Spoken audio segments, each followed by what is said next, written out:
everyone, welcome back to my channel.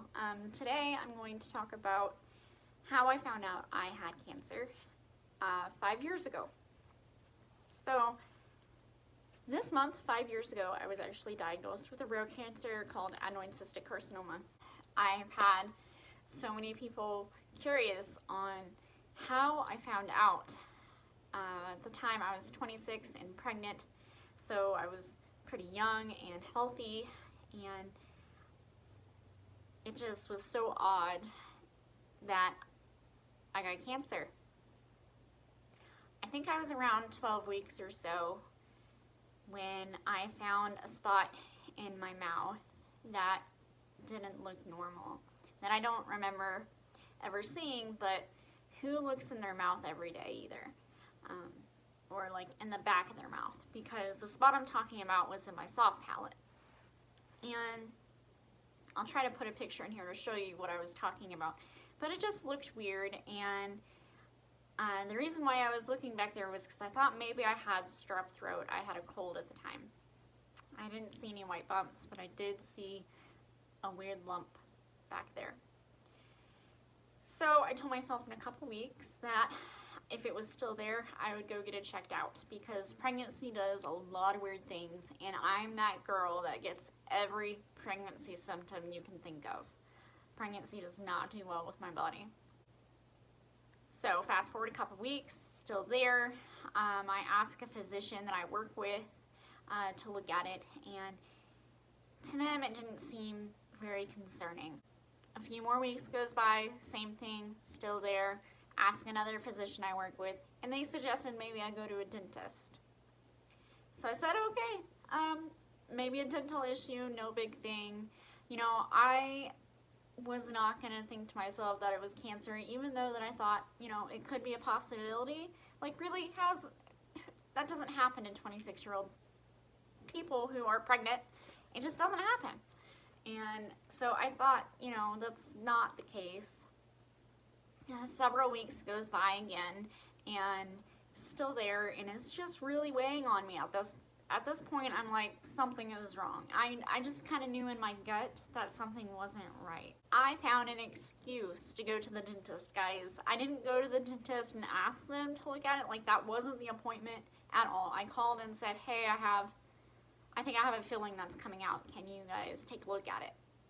Because I was scared I don't know why I was scared. That's just how it was. I went there. He's like, no, everything is fine. I'm like, well, can you look at the spot in my mouth? Just, you know, can you tell me what that is? And I remember his facial expression when he saw it, and he's looking at it, and he's like poking at it, and he's going, like, he doesn't know what this is.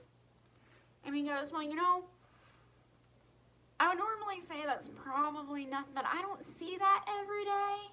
And we should probably biopsy it just to, you know, be on the safe side, but it's probably pregnancy related. Probably nothing to worry about, but let's just be on the safe side and get it biopsied.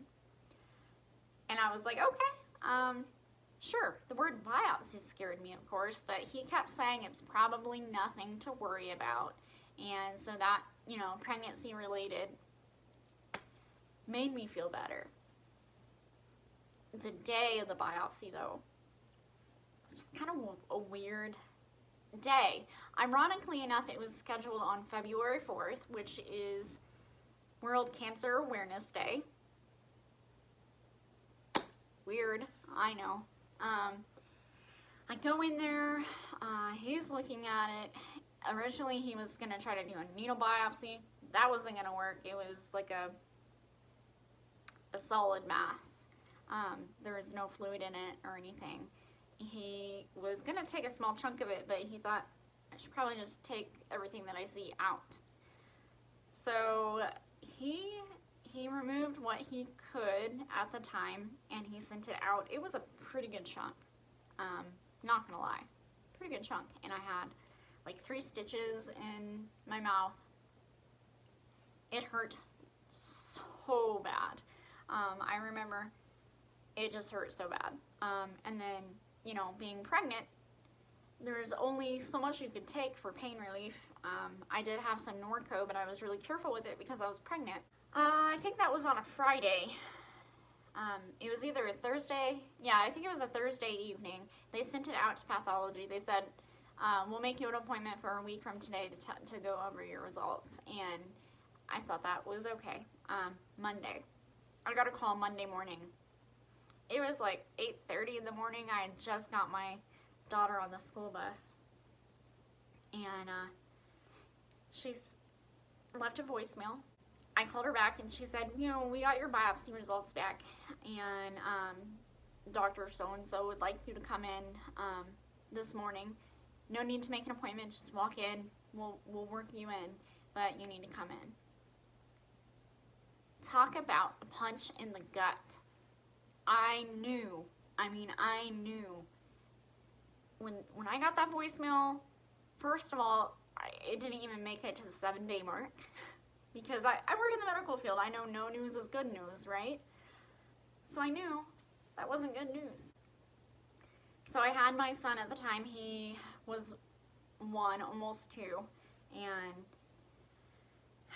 we went in and he sat down and he told me. He said, your biopsy results came back positive for adenoid cystic carcinoma. He said, you're the second person I've ever diagnosed with this type of cancer. It's very rare. And he said, we need to do treatment right away. Pregnant or not pregnant, you need treatment. So the next day was full of doctor's appointments. But that was the day that I was diagnosed. And I think I was kind of like in a state of shock because I took everything so well. And I wasn't really sure what just happened. I do know right after that my OBGYN was right around the corner, so I went there because I had an appointment the next day and I had to cancel that appointment. So I remember walking into the office and the lady asked what she could do to help me, and I just started sobbing. I think right then and there it kind of like kicked in. I said, I can't make my appointment tomorrow, and she said, why? And I said, I was just diagnosed with cancer. But everyone was so very accommodating. They ended up seeing me that day, and then they scheduled an appointment with a high-risk OB the next day, as well as an appointment with an oncologist.